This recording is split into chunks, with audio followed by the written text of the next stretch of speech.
बद्रीनाथ केदारनाथ धाम परिसर में गैर हिंदुओं की एंट्री बैन करने की अब तैयारी चल रही है मंदिर में, और बोर्ड की आगामी बैठक में ये प्रस्ताव पारित किया जाएगा। मंदिर समिति के अध्यक्ष हेमंत द्विवेदी का बयान सामने आया है। मंदिरों की पवित्रता बनाए रखने के लिए ये फैसला लिया गया है। धामों और उसके अधीन मंदिरों में गैर हिंदुओं का प्रवेश पूरी तरह प्रतिबंधित रहेगा। तो बद्रीनाथ धाम और केदारनाथ धाम में अब गैर हिंदुओं की एंट्री पर रोक को लेकर बद्रीनाथ केदारनाथ मंदिर समिति के अध्यक्ष हेमंत द्विवेदी ने क्या कहा, देखिए श्री केदारनाथ जी और श्री बद्रीनाथ धाम कोई पर्यटक स्थल नहीं है। ये सनातन परंपराओं का एक सर्वोच्च आध्यात्मिक केंद्र है। यहाँ प्रवेश का प्रश्न नागरिक अधिकार का नहीं है, बल्कि एक धार्मिक आस्था का केंद्र है। जैसा कि आप सब लोगों को विदित है कि देवभूमि की पहचान पूरे दुनिया के अंदर जो है कि एक देवभूमि के नाम से उत्तराखंड की एक पहचान है। चाहे वो केदार खंड से लेकर मानस खंड तक की बात हम करते हैं तो हमारे यहाँ जो तमाम बड़े बड़े देवस्थालय हैं, धार्मिक संस्थान हैं, धार्मिक मंदिर हैं, यमुनोत्री, गंगोत्री, बद्रीनाथ, केदारनाथ, ये हमारे 4 धाम हैं। माँ गंगा का उद्गम यहाँ से होता है। जो हमारा जो सनातन धर्म है, क्योंकि ये 2 धाम हैं, इनकी एक आदि शंकराचार्य के कालखंड से ये व्यवस्था बनी है। कोई ये ऐसा कोई नया नियम हमने कोई लागू नहीं किया है।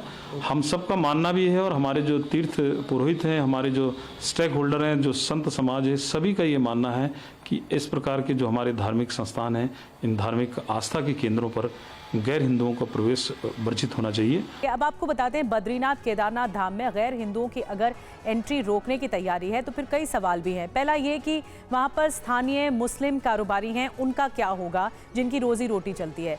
खच्चर चलाने वाले गैर हिंदुओं हैं, क्या उनका क्या होगा, ये भी एक बड़ा सवाल है। तीसरी बड़ी बात, हिंदू परिवार के गाड़ी का ड्राइवर अगर मुस्लिम हुआ तो फिर क्या होगा। गैर हिंदू प्रशासनिक अफसरों की एंट्री का क्या हो जाएगा। तो ऐसे में ये 4 सवाल हैं जो इस वक्त सामने हैं। और इस पूरे विषय पर मुस्लिम धर्म गुरुओं का क्या कहना है वो भी आपको सुना। देखिए, हमारे यहाँ हमारी जो मस्जिदें हैं, हमारे जो मदरसे हैं, जो दरगाहें हैं, वो सबके लिए खुली हुई हैं। कोई भी आए, कोई भी देखे इनमें क्या होता है, क्या पढ़ाया जाता है, क्या सिखाया जाता है, यहाँ के रहने वालों के विचार क्या हैं।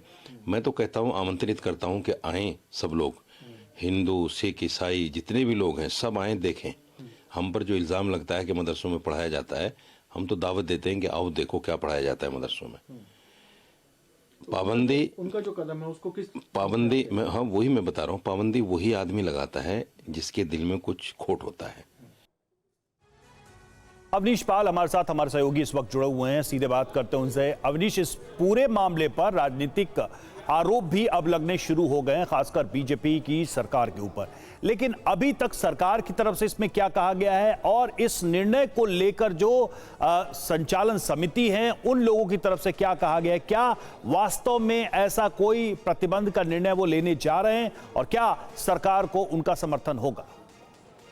रवि, देखिए बिल्कुल, क्योंकि जो बद्रीनाथ केदारनाथ समिति है उन्होंने इस बात को उठाया है और समर्थन भी किया है कि जो गैर हिंदू हैं, जो गैर धार्मिक हैं, जो इस आस्था को या सनातन को जो नहीं मानते हैं, ये फैसला उनके लिए लिया जा रहा है। उनका साफ तौर पर ये कहना है कि जो लोग सनातन को मानते हैं उन लोगों के लिए, और इसके अलावा जो धार्मिक,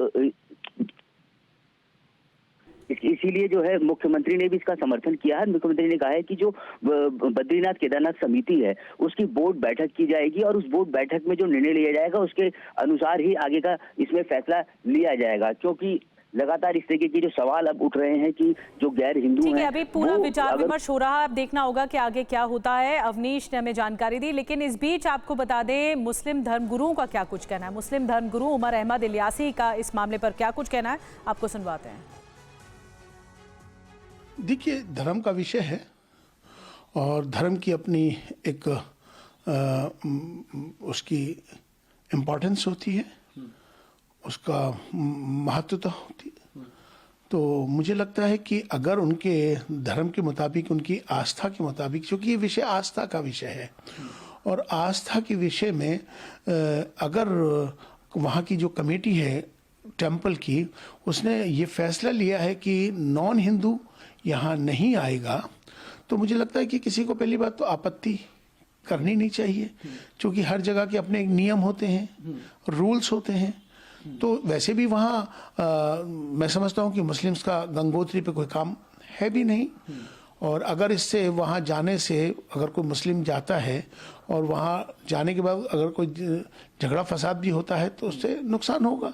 तो इससे बेहतर है कि वो ऐसी जगहों पर जहाँ दूसरे धर्म का, खास तौर पे सनातन का, हिंदुओं का आस्था का विषय है, तो वहाँ से हमें परहेज करना भी चाहिए।